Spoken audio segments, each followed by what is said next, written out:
हां आता या महाराज आता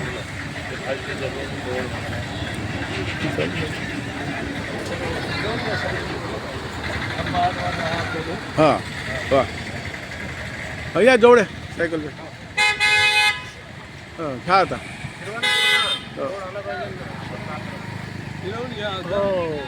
बस स्टँड आलं पाहिजे बस स्टँडचं बोर्ड आलं पाहिजे हे इकडे आलं पाहिजे हे इकडे बिल्डिंग आली पाहिजे हे रोड आला पाहिजे नाही नाही नाही तुम्हाला राहायला की थोडं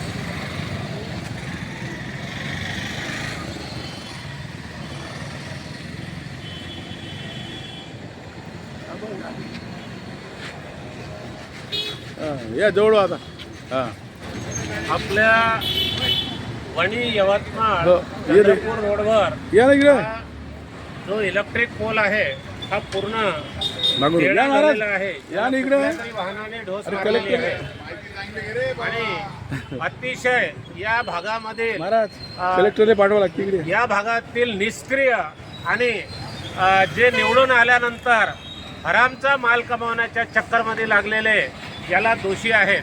मी यवतमाळच्या PWDच्या इंजिनियर घोडे मॅडमशी चर्चा केली. त्यांना म्हटलं बा रोड करता आणि पोल का नाही काढत. त्यांनी असं सांगितलं आमचे सिव्हिलचे लोक व्यवस्थित माहिती पाठवत नसल्यामुळे असे पोल रस्त्यावर राहतात.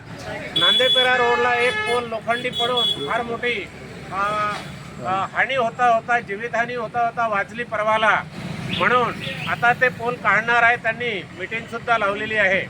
तरी विद्युत महामंडळाची जे पोल आहे रोडवर आणि सिमेंटचे रोड होतात त्यामध्ये रोड फुटण्यामागं उद्या हा पोल काढल्यानंतर इथे व्यवस्था करताना पुन्हा तो फुटत राहतो.